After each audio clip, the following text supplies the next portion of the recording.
Imagine you're in your own home, a place you've worked hard for, a sanctuary, and suddenly the safety you've built begins to crumble. It's a story that hits too close to home for many, one of trust, fear, and betrayal. Today we're sharing a powerful and heartbreaking story of what happens when you call for help, and the very people meant to protect you treat you like the criminal. This is a story of Malik, a black man who called 911 for help after a break-in, but instead of finding support, he found himself accused. Before we dive in, subscribe and support us. Malik Thompson had always felt safe in his home. It was a modest but comfortable townhouse in a quiet Atlanta suburb, just far enough from the city's chaos, but close enough for his daily commute to work. He had lived there for 5 years without any trouble, and he liked the routine of it. After a long day at the office, he had come home, made himself dinner, and settled into his favorite spot on the couch. A glass of wine sat on the coffee table next to his laptop, which was still open to an unfinished work project. The faint hum of the TV played in the background, some forgettable crime drama he wasn't really paying attention to. Then came the sound that changed everything. A sharp crash. It wasn't the normal creak of the house settling, not the hum of the refrigerator kicking on. No, this was something else. Glass shattering. Malik's body tensed. His mind tried to make sense of it, but instinct kicked in before logic could catch up. He grabbed his phone, his heart pounding. Someone was in his house. He moved cautiously, gripping the phone in his hand like a lifeline. His living room lights were still on, casting long shadows across the walls. His mind raced with possibilities. A raccoon? Maybe the wind knocked something over? Then he heard footsteps. Slow, deliberate. Malik froze. This wasn't his imagination. Someone was inside. He took a step back, breathing shallow, his fingers already dialing 911. The operator answered. 911, what's your emergency? Malik's voice came out in a whisper. I think someone just broke into my house. Are you inside? The operator asked, her voice calm but urgent. Yes, where are you right now? In my living room. I heard glass break in the kitchen. I think they came in through the back door. Stay where you are. Officers are being dispatched to your location. Do you see the intruder? Malik swallowed hard. He took a slow step toward the hallway, angling himself so he could see the kitchen without fully exposing himself. Then he saw it. The back door, his locked back door, was wide open, the glass shattered. Cold air rushed in from outside. A dark figure moved inside, rifling through drawers. Malik's stomach twisted. The intruder hadn't seen him yet. I see him, Malik whispered into the phone. The operator's voice remained steady. Stay quiet and find a place to hide. Officers are 4 minutes away. 4 minutes. It felt like an eternity. Malik took another slow step back, but just as he did, his foot hit something. A bottle on the floor. It tipped over with a loud clink, clink, clink as it rolled. The intruder's head snapped up. Their eyes met. Malik's breath caught in his throat. Then the man moved, fast. Malik barely had time to react before the stranger lunged toward him. Part 2. Wrong place, wrong time. Malik's body reacted before his mind could catch up. He turned and sprinted toward the stairs, his heart hammering in his chest. The sound of pounding footsteps behind him sent a surge of adrenaline through his veins. He needed to get away. He needed to hide. Sir, are you still there? The 911 operator's voice came through his phone, but Malik didn't dare stop to answer. He took the stairs 2 at a time, his breath ragged, his thoughts frantic. Where could he go? The bedroom? The bathroom? He barely made it to the 2nd floor before he heard it, the sound of the intruder cursing under his breath. The footsteps had stopped. Malik dared to peek down the stairs. The man wasn't following him. Instead, he was scrambling toward the back door. He's leaving. Relief flooded Malik's body. He pressed himself against the wall, forcing himself to stay still, to listen. He could hear the wind whipping through the broken glass door, the faint sound of the intruder's hurried movements outside. Then, sirens. The police were here. Malik exhaled shakily, gripping his phone tighter. The police are outside, he whispered. Yes, sir, the operator confirmed. Stay inside. Officers are entering your home now. He heard the front door burst open, heavy boots storming in. Finally, Malik started to step forward, ready to call out to the officers, but the next thing he knew, he was staring down the barrel of a gun. Get on the ground! Hands where I can see them! The command was deafening. It echoed off the walls, shaking Malik to his core. His hands shot up instinctively. "Wait, what? I live here! On the ground! Now!" The sheer force of their voices paralyzed him. His mind screamed, "This is a mistake," but his body obeyed. Slowly, he lowered himself to his knees, his hands still raised, his own home, his own safe space. And now, he was the one staring down guns. Malik's voice cracked. "I called you. I called you. I'm the one who—" A knee pressed into his back. Cold metal wrapped around his wrists. The realization hit him like a punch to the gut. They thought he was the intruder. The cold bite of the handcuffs sent a wave of panic through Malik's body. His chest tightened as he lay face down on his own hardwood floor, the weight of an officer's knee pressing into his back. "I live here!" Malik shouted, his voice hoarse with desperation. "I called you!" "Stay down and stop resisting," one of the officers barked. Malik clenched his jaw. Resisting? He wasn't resisting. He was trying to breathe, trying to get them to listen. The hallway filled with movement. More officers rushed in, their radios crackling, their boots thudding against the floor. They moved with urgency, clearing the house, checking every room. Malik tried to lift his head. "Please, check my ID! My wallet's on the table." "Sir, don't move," another officer snapped, tightening the cuffs around his wrists. Malik sucked in a sharp breath. His mind raced, trying to make sense of what was happening. "They think I'm the burglar. They think I broke into my own house. Suspect is in custody," one of the officers spoke into his radio. Suspect. The word made Malik's stomach drop. He lay there, his face pressed against the cold floor, his breathing ragged. This wasn't supposed to happen. He had done everything right, called for help, waited for the police, and now somehow he was the one being arrested. From the back of the house, another officer's voice cut through the tension. "Door's been forced open.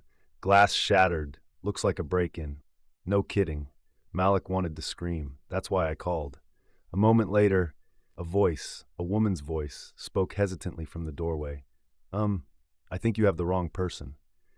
Malik turned his head as much as he could, his heart pounding. It was his neighbor, Mrs. Ramirez. She was standing on the front porch, arms wrapped around herself, eyes wide with concern. "I heard everything," she said, stepping forward. "I saw the guy run out the back before the cops even got here. This man lives here. He's the one who called 911. Silence. For the first time since they stormed in, the officers hesitated. Malik could feel the weight of their mistake sinking in. The realization. "Check his ID," Mrs. Ramirez added, her voice firmer now. "You'll see." One of the officers finally moved, yanking Malik's wallet from the table. The room was tense, the sound of leather flipping open filling the space. Then the officer's voice came, quieter this time. "His license matches the address." Another silence. Then, finally, the cuffs came off. Malik exhaled sharply, the sting of metal still fresh against his wrists. He sat up slowly, rubbing his arms, his body still tense. The officers exchanged glances. No apologies, no explanations. Just a stiff, awkward silence. One officer cleared his throat. "We, got the call about a break-in. Given the situation, we had to." Malik's head snapped up, fury burning in his chest. "Had to what? Pin me to the floor in my own house? Not even ask questions?" The officer shifted. "We were responding to a potential threat." Malik let out a bitter laugh. "Yeah, me." The frustration, the anger, the humiliation, it all boiled inside him. They had seen a black man in a nice home and made a decision. No hesitation, no doubt. Mrs. Ramirez crossed her arms, glaring at the officers. "This isn't the first time something like this has happened," she muttered. Malik knew she was right, and the worst part? It probably wouldn't be the last. Malik sat on the floor, rubbing his wrists where the cuffs had been. The sting wasn't just physical, it was deeper, sharper. A wound that wouldn't heal with time alone. The officers stood around him, stiff and awkward. No one wanted to say what they were all thinking. They had screwed up. Mrs. Ramirez shook her head, still standing near the doorway. "Well," she said, folding her arms. "Aren't you going to apologize?" The officers glanced at each other. One of them, a stocky white cop with a buzz cut, cleared his throat. "Sir, we were responding to a 911 call about a burglary. Given the circumstances, we had to make a split-second decision." "A split-second decision?" Malik interrupted, his voice raw. "I was standing in my own house, unarmed, and you slammed me to the ground without a single question." The cop's jaw tightened. "We. The cop's jaw tightened. Malik shot to his feet, his pulse still racing. Do you have any idea what just happened to me? I was the victim. I called for help, and you. His voice wavered, but he forced himself to finish. You treated me like a criminal.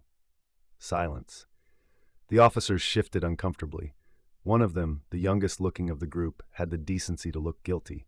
He glanced at the others, then at Malik. Look, man, He stopped himself, as if realizing how empty his words would sound. Malik let out a bitter laugh. Yeah, that's what I thought. Mrs. Ramirez took a step closer, her voice firm. Are you at least going to file a report about the real intruder? Or are you just going to pretend this didn't happen? The lead officer, a tall black man who had been quiet the whole time, finally spoke. We'll take your statement, sir. His tone was professional, but Malik could hear the hesitation in his voice. Malik stared at him for a long moment, then exhaled. He had two choices: walk away from this with nothing, or make sure his side of the story was at least on record. He squared his shoulders. Fine, let's do it. One of the officers pulled out a notepad, and Malik began recounting what had happened, the sound of glass breaking, the man in his kitchen, the way he had been too afraid to move in his own home. But even as he spoke, he could feel it. The weight of their doubt, the unspoken assumption that still hung in the air. Maybe he did something to deserve this. It didn't matter that he was the homeowner. It didn't matter that he had called 911. All that mattered, in the end, was that when they arrived, they saw a black man and assumed the worst. And nothing, not his words, not the truth, not even their own mistake, could erase that. Malik sat on the couch, his arms crossed tightly over his chest. His living room, his sanctuary, now felt like an interrogation room. The officers hovered, their notepads out, their expressions unreadable. Can you describe the suspect? The younger officer asked, his pen poised over the paper. Malik swallowed the bitterness rising in his throat.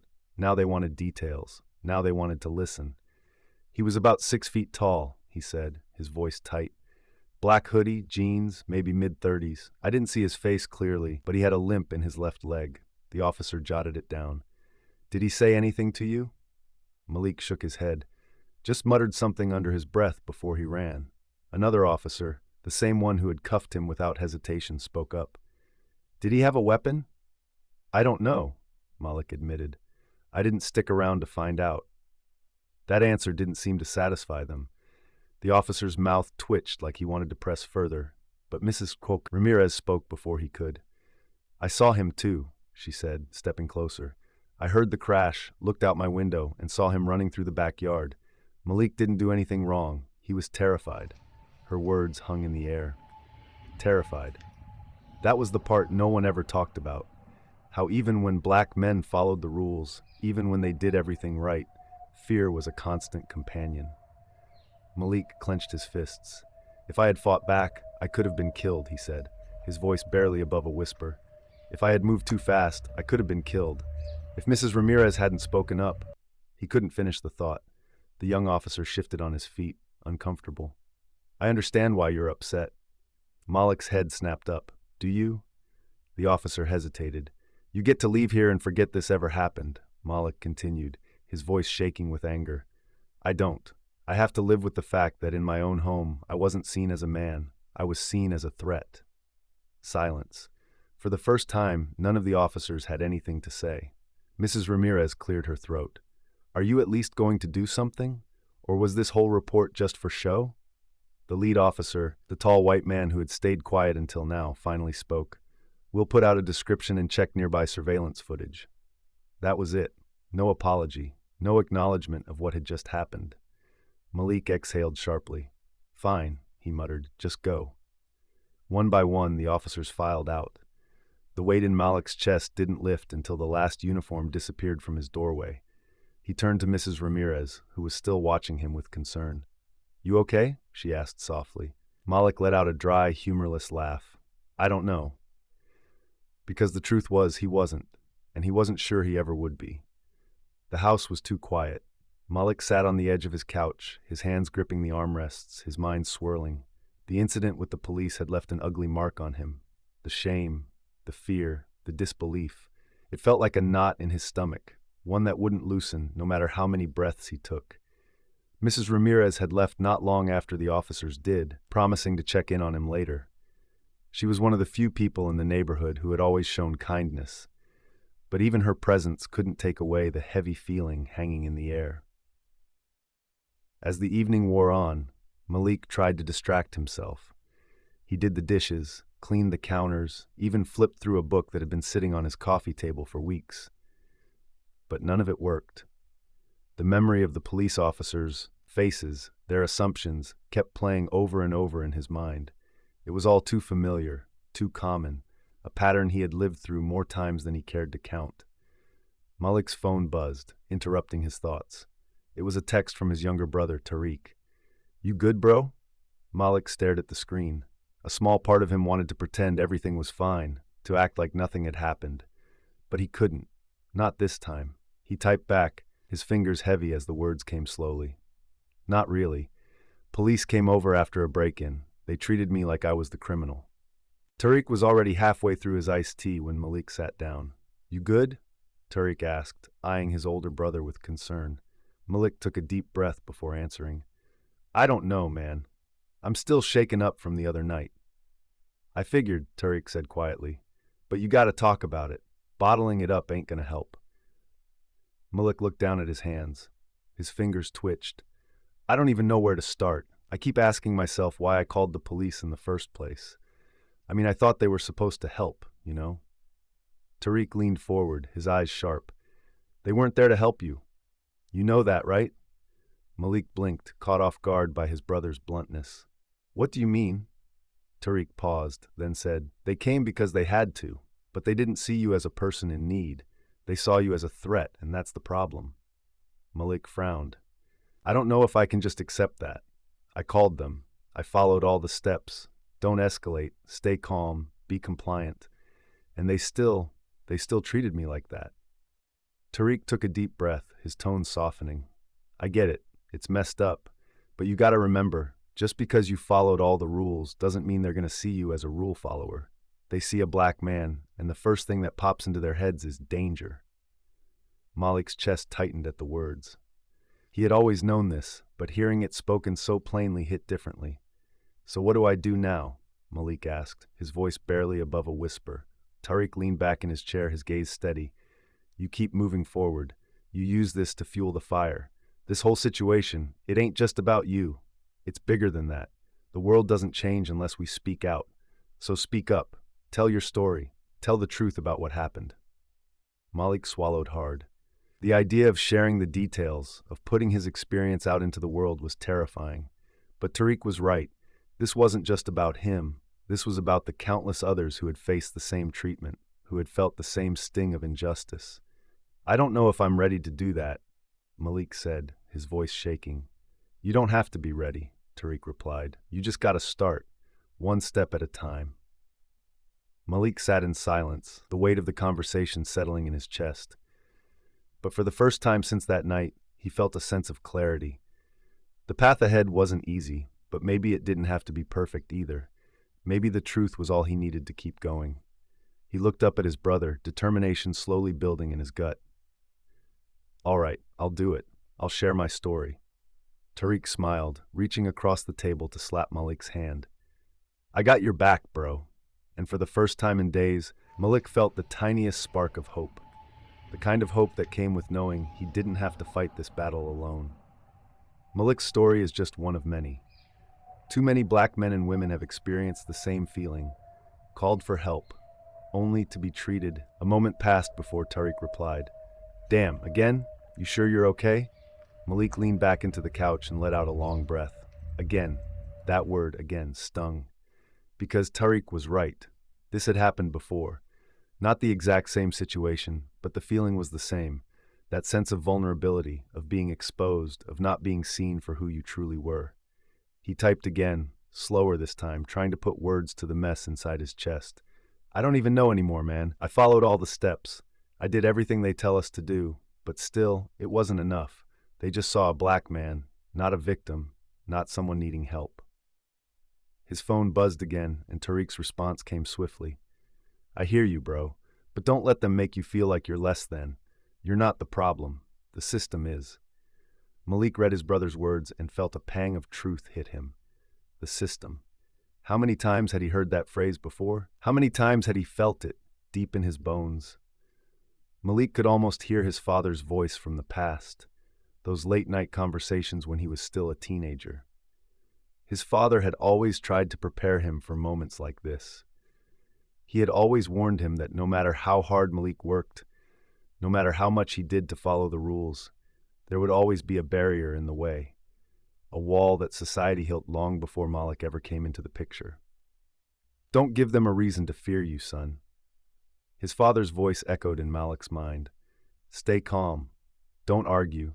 Don't make sudden moves. Those lessons had been drilled into him as a child, and today, as he stood in his own home, shackled and on the floor, he wondered if all of that had been for nothing. Was this his life? A constant battle to prove his innocence in a world that viewed him with suspicion just because of the color of his skin? His phone buzzed again, and Malik snapped out of his reverie.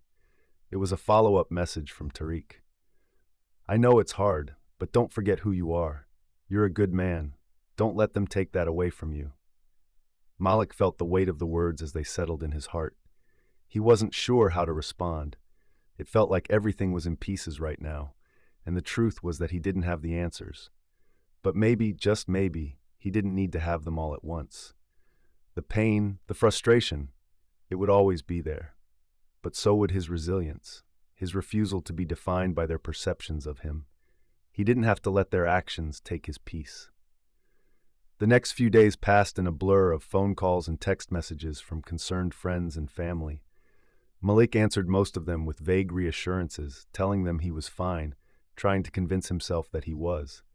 But the truth was, he wasn't. He had tried to return to his usual routine. He worked from home most days, running his small graphic design business, checking emails, and responding to clients.